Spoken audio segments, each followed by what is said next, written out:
Well, this week on the channel, the trees, they're alive. Someone has given me a VHS copy of Sam Raimi's Evil Dead. It was a film that scared the living heck out of me when I was a kid, and I'm gonna watch it. I'm gonna go to my thrift store, I'm gonna find the first VCR I can find, I'm gonna take it home, I'm gonna fix it up, and I'm gonna watch this film. So if you wanna see how that all turns out, stay tuned to the end. But for now, let's get going.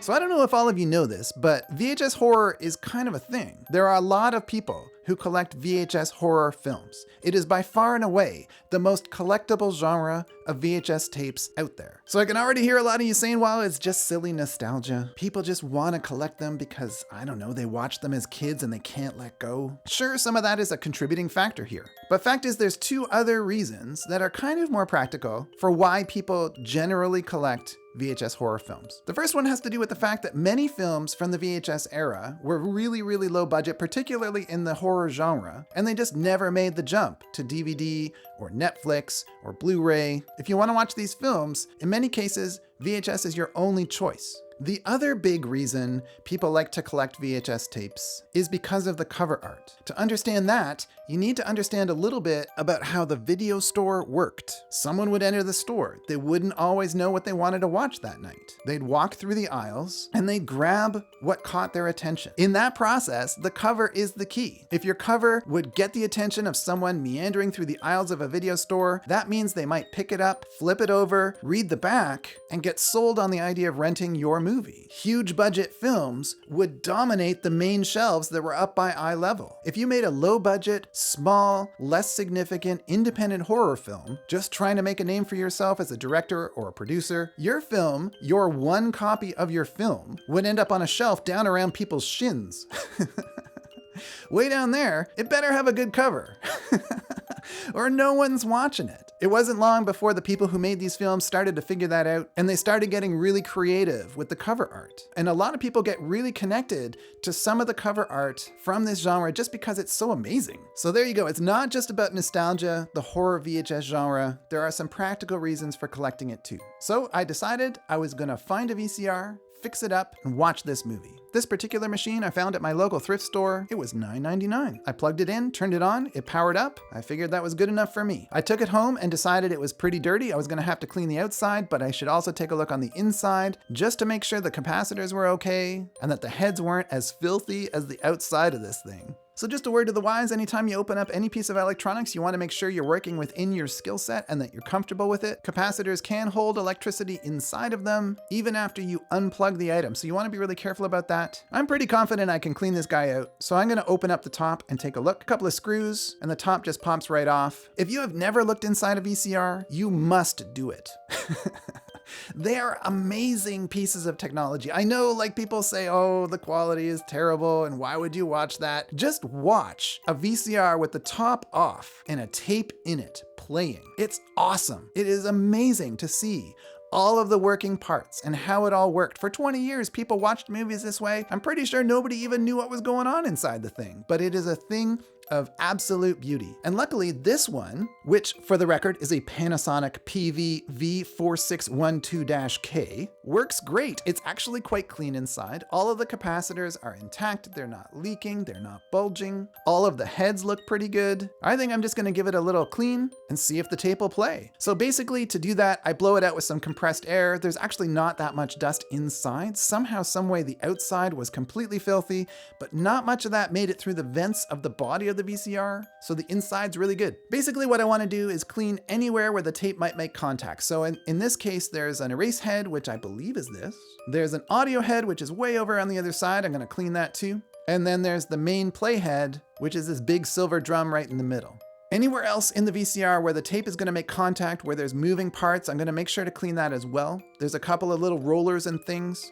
Generally speaking, I have some double-headed cotton swabs here that are meant for cleaning electronics. They're made by MG Chemicals. I like these better than using the cotton swabs that you buy at a drugstore for like your ears. For two reasons. One, the swab on the end doesn't fray and come off on what you're cleaning. It's much hardier. And also the post isn't made of cardboard, it's made of wood. So if you do need to get it in somewhere, it's a little bit longer and it's a little bit stiffer. It won't bend or break quite as easily. So I'm just cleaning all the rollers with that, and I'm gonna clean the heads with that too. I'm gonna clean the playhead the way I have seen professional technicians do it in camera rental houses on high-end VTRs. That is to say, I'm gonna put a little bit of isopropyl alcohol, 99%. I'm gonna put some of that onto a Kim wipe. If you don't know what a Kim wipe is, I have a video about how to clean a lens. We use Kim wipes in the film and television industry to clean very high-end lenses all the time. Little isopropyl on the Kim wipe, place it up against the side of the playhead, and then I just rotate the playhead in a counterclockwise manner looking down from the top and give it a nice clean. I can see a little bit of dirt come off onto the Kim wipe, but it's not very dirty. Now I'm pretty confident in this VCR. I'm pretty sure that I can safely slide my tape into it and it's not gonna get eaten. You never know until you try, and I don't have a test tape. If I did, if I had a blank or a tape that didn't matter to me, I'd try that first. Unfortunately, the only one I have is my one copy of Evil Dead. So it's a bit of a Hail Mary here, but I don't see a choice. Slide it in and boom. Look at that. Isn't that amazing? Oh my God, so many moving parts. It pulls the tape out in a way that you would never imagine. Pushes it up against that playhead and the thing starts spinning. This is encouraging. The only thing I gotta check now, does it output a picture? So I grab an RCA cable, I hook it up to my television set, and I take a look, and it plays.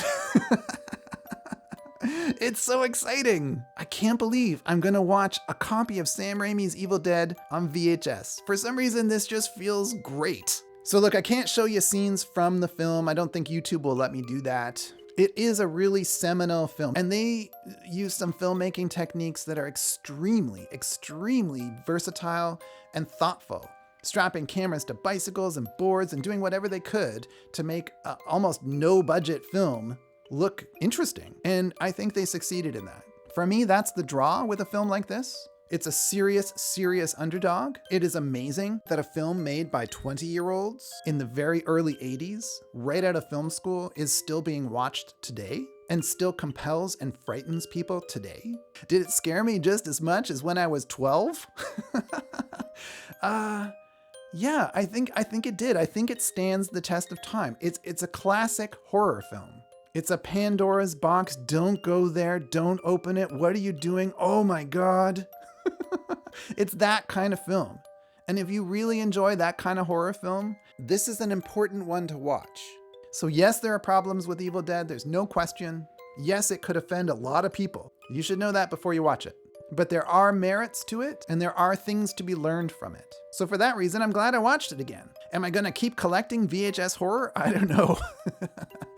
A VHS collection is a great thing to get buried under, but there are some other films that I want to watch from that era, and I can't think of a better way to watch them than on VHS. So how about you? Do you like horror films? Do you like watching them on VHS? Have you ever done it? Have you never done it? Leave all those comments in the comment section below. I want to hear. What do you think about Evil Dead? Is it the scariest film ever? Is it a total flop? What do you think? Leave all those comments in the comment section below, please. I want to hear what you think. And with that, I'll say goodbye for this week. Thank you for listening. I really appreciate that. You made it through to the end. That means a lot to me. If you like this video and you can click the thumbs up button, that would be awesome. If you want to subscribe, that would be even better. I'd really appreciate that. That's how you support a channel like this. If you could do that, it would be awesome. And until next week, take care, stay safe, have fun with your DIY projects, whatever they are, and I'll see you next Saturday.